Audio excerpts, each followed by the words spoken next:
जिन लोगों ने आरोप लगाया कि मेरे यहाँ कोई नहीं आया, उनके परिजन उन्हीं के बारे में सारी सूचना देख के दस्तखत किए हुए हैं। अभी तक एक आदमी भी प्रमाण के साथ दिए हैं। लोग कहते हैं जो मतलब जनसंख्या सही नहीं है, फर्जीवाड़ा है। क्या फर्जीवाड़ा है भाई? कुछ लोग करें कि भूमियारों की संख्या कम कर दी गई है। ऐसा हमको तो नहीं महसूस हुआ है। जिसको विकास नहीं दिखता है जी। उसका मानसिक विकास रुका हुआ है।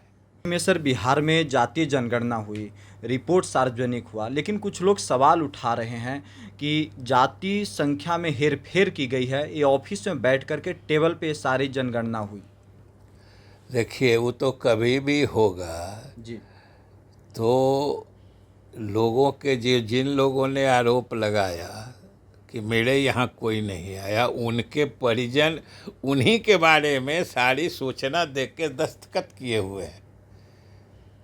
और कोई ऐसे ही जिसको ब्लाइंड आरोप कहते हैं, कुछ बोलना है इसलिए आरोप लगा दिए। अभी तक एक आदमी भी प्रमाण के साथ दिए हैं। लोग कहते हैं जो मतलब जनसंख्या सही नहीं है, फर्जीवाड़ा है। क्या फर्जीवाड़ा है?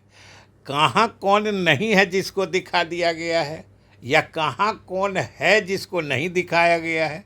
यही ना दो बात साबित होगा, तब मालूम होगा कि फर्जीवाड़ा है। किसी ने कोई कहा है क्या? तो जब कोई प्रमाण नहीं है तो अब ठीक है भाई। कुछ लोग करें कि भूमियारों की संख्या कम कर दी गई है। ऐसा हमको तो नहीं महसूस हुआ है। पता नहीं किनको लगता है।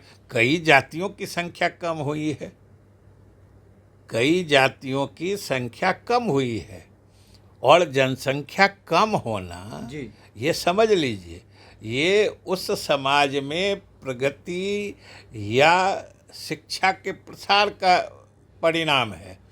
अभी जो मुख्यमंत्री जी कहते हैं जो महिलाएं पढ़ लिख लेती हैं तो उनमें मतलब परिवार नियोजित रखने की ज़्यादा मतलब उनकी इच्छा होती है। तो इसका मतलब जिसका परिवार नियोजित हो गया, जनसंख्या कम हो गई, तो बुरा हो गया कि वो तो और अच्छा मतलब विकास की निशानी है। आप मानते हैं कि और भूमियार समाज में ये विकास हुई है? निश्चित विकास हुआ है, कोई कहने की बात है? जिसको विकास नहीं दिखता है जी उसका मानसिक विकास रुका हुआ है। जिसका मानसिक, जिसकी हालत सही रहेगी उस सब को विकास दिखेगा। उपेंद्र कुशवाहा, चिराग पासवान भी सवाल उठा रहे हैं कि फिर से बिहार में जातीय जनगणना कराने की जरूरत है। तो अब वो इंतजार करे तब। आप लोग को फायदा कितना होगा सर इससे चुनाव में? अरे चुनावी फायदे के लिए किया ही नहीं गया है तो आप इसको चुनाव से जोड़ काहे के लिए रहे हैं? बात सीधी है कि सभी लोग गफलत में रहते थे जो किसकी कितनी संख्या है। अब सही संख्या सामने आ गई, सब लोग अपनी संख्या जान रहे हैं, तो इसको चुनाव से क्या लेना है? एक छोटा सा सवाल यह है सर कि लगातार अब ये कहा जा रहा है कि पिछड़ा, अति पिछड़ा नीतीश कुमार ने समाज को बांटने का काम किया। आपके विरोधी ये सवाल उठा रहे हैं। तो ये तो संविधान बनाने वाले को न कहिए कि जो संविधान बनाया गया सब मैंने समाज को बांटने के लिए, उसमें जब सामान्य वर्ग से अनुसूचित जाति, जनजाति या अल्पसंख्यकों के अलग गिनने की प्रक्रिया चलाई गई थी, तो ये समाज को बांटने वाली प्रक्रिया होती है।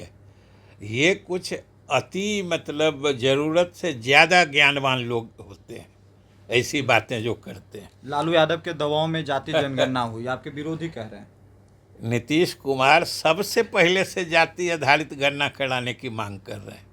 चलिए शुक्रिया सर, थैंक यू।